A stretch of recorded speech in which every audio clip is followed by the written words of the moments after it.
사도행전 7장을 보겠습니다. 16절까지인데요. 먼저 7절, 8절 두 절만 보겠습니다. 사도행전 7장 7절, 8절입니다. 시작. 또 이르시되 종 삼는 나라를 내가 심판하리니 그 후에 그들이 나와서 이곳에서 나를 섬기리라 하시고 할례의 언약을 아브라함에게 주셨더니 그가 이삭을 낳아 여드레 만에 할례를 행하고 이삭이 야곱을, 야곱이 우리 12조상을 낳으니라. 아멘. 스데반이 이제 공의 앞에 붙들려가서 심판받죠. 재판받아요. 예수 이름 쓰지 말라고 한 죄에 대해서. 또 그들이 생각할 때에는 잘못된 전염병 10병과 같이 새로운 복음을 취급했죠. 이제 스데반이 변호해야 될, 자기 변호를 해야 될 순서가 됐습니다. 그런데 놀라운 일이 벌어졌어요. 내가 무죄다, 그걸 말하려고 해야 되는데 자기 죄 없는 걸 말하려고 하지 않아요. 그건 관심 없고 이 기회에 저들에게 예수님 전해줘야 되겠다, 이 말만 하는 거예요. 지금 죄인으로 붙들려갖고 자기 죄가 없다는 것, 전도하는 게 뭐가 죄냐고 뭐 이래야 되는데 구약 성경을 쭉 풀어서 설교를 하는 거예요. 아브라함, 요셉, 모세, 또 여호수아, 다윗, 솔로몬, 이스라엘이 다 아는 조상들이죠. 그러면서 모세를 통해서 광야에 세운 장막, 성막이죠. 그리고 솔로몬이 세운 성전, 이 설명을 하는 거예요. 조상들은 예수님의 모형이다. 아브라함, 하나님의 부름받았다. 예수님, 하나님이 메시아로 부른 자 아니냐. 그 다음에 약속의 아들 이삭 모리아 산에 제사 지낸 건 예수님 십자가에 죽으시는 것이다. 다 예수님을 모형 삼고 예표하는 거예요. 여호수아, 누구니까 요셉도 예수님 모형이에요. 전부 다 예수의 모형이에요. 장막과 성막도, 성전도, 성전된 예수 그리스도, 전부 다 구약 성경은 예수님 이야기다 하는 걸 말해주는 거예요. 이러면서, 그러니까 예수가 아니라고 하는 사람들한테 예수가 맞다고 지금 말하는 거예요. 자기가 잘못 없다라고 말하는 게 아니고 예수만 말하는 거예요.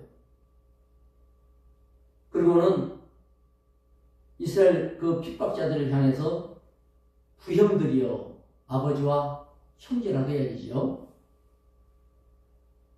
스데반은 자기를 핍박하는 사람들에 대해서 자기를 이제 나중에 죽이죠. 이 사람들이 그들을 형제와 아버지로 부름으로써 개인적으로 감정이 있거나 나쁜 생각이 없다는 것, 한 가족이라고 하는 생각을 갖고 있다는 것, 그리스도의 정신이 뭐냐를 말해주는 거예요. 예수 믿는 사람이 핍박자를 향해서까지도 원수다 이렇게 대하는 것이 아니라 전도 대상으로 보는 거예요.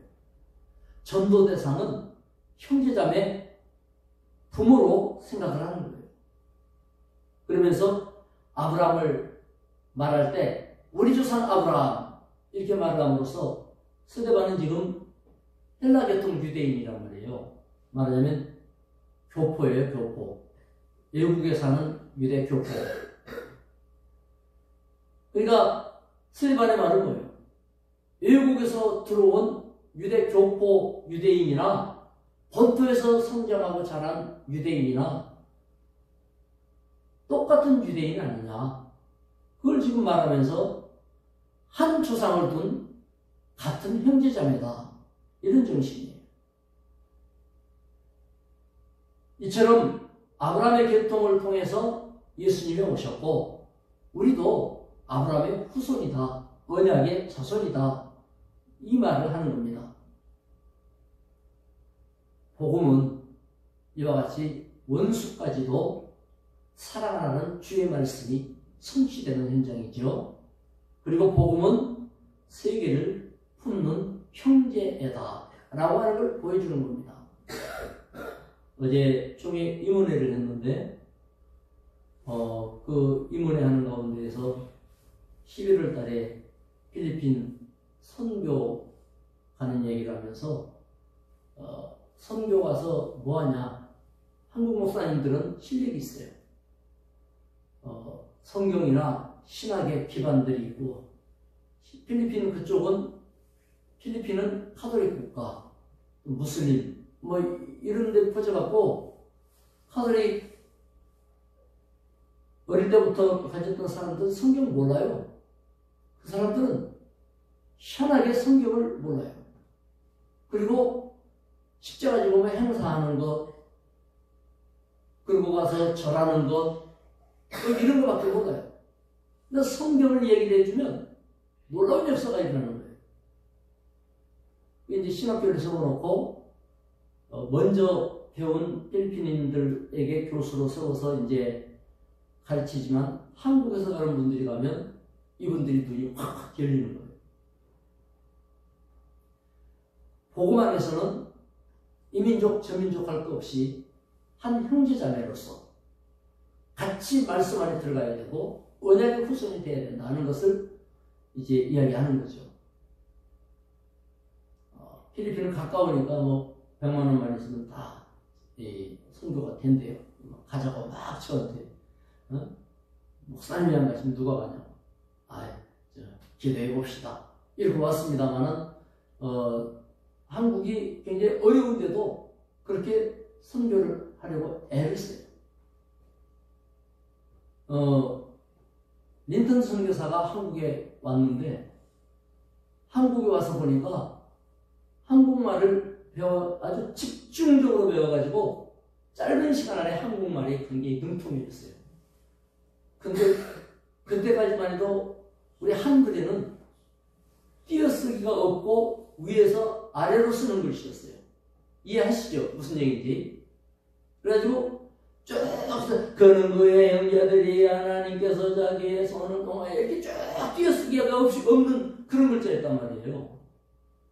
그래서 린턴 선교사가 그때 한국 사람들은 한문 글씨를 쓰고 한문을 한글로 겨우 뭐 이렇게 번역해 갖고 쓰는 사람 몇 있을 정도였는데, 한글로 교과서를 만들었어요.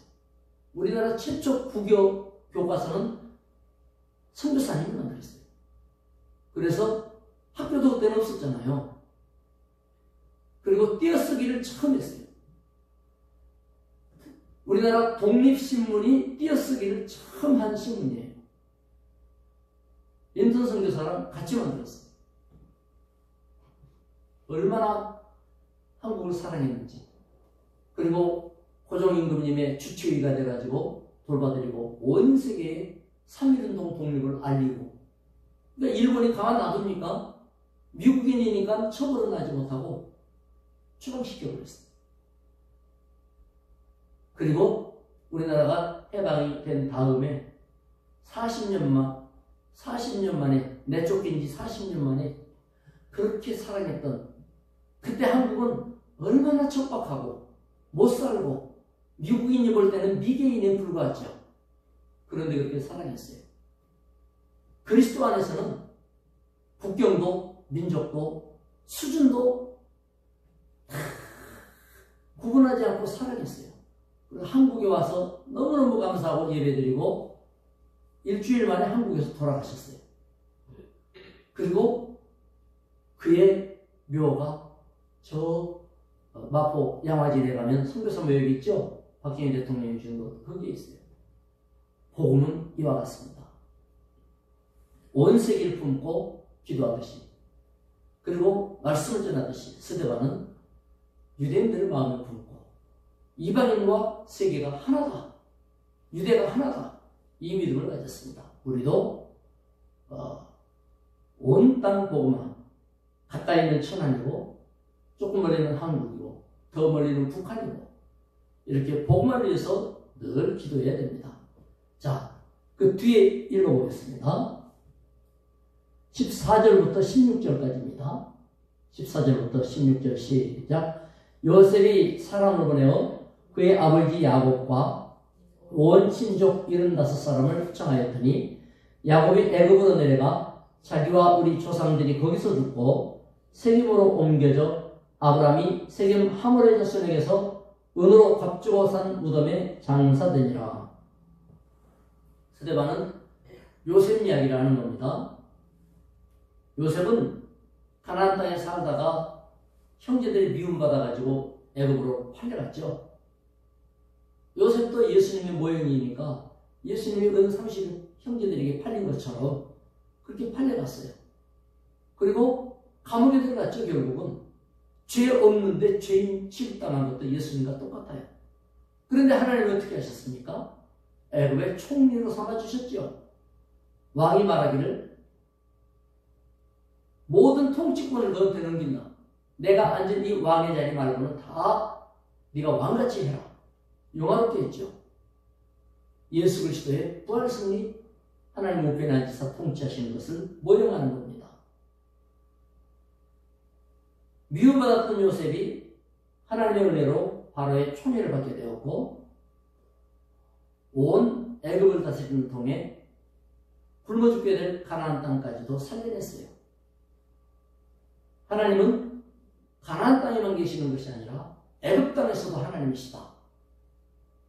이것이 바로 온 세계가 하나님의 통치 아래에 있다는 걸 보여주는 것입니다.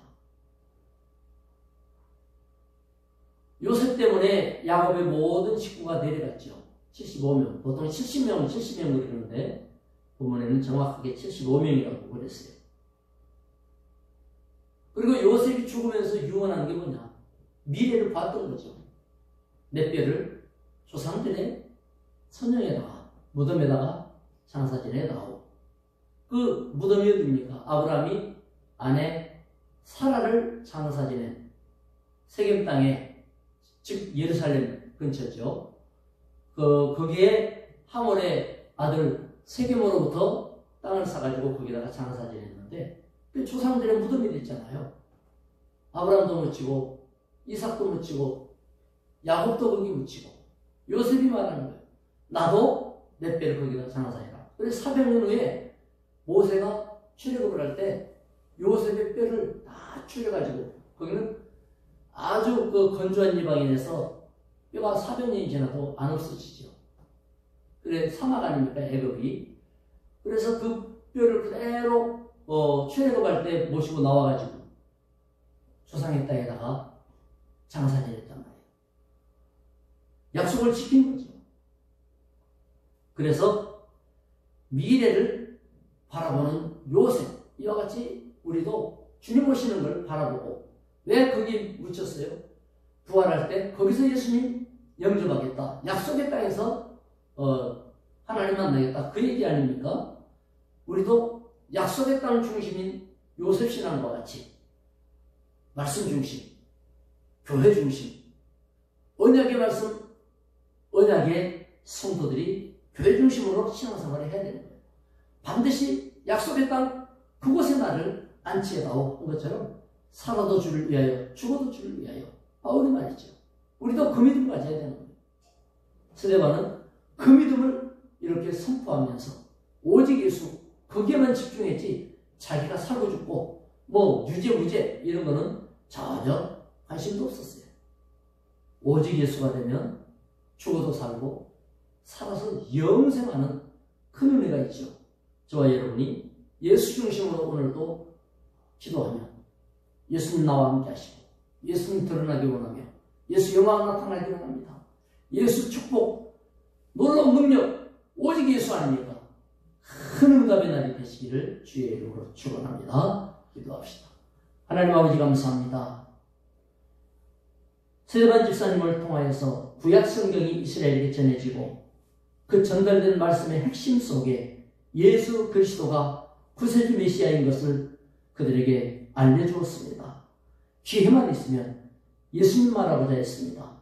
우리도 전도의 기회가 있기 원하며 기회가 날 때마다 예수 전하고 복음 전하되 말씀 중심, 교회 중심이 되게 하여 주시옵소서. 하나님께서 오늘도 큰 복과 응답을 더해 주실 줄로 믿습니다. 예수님의 이름으로 기도드리옵나이다. 아멘. 각자 기도하시기 바랍니다.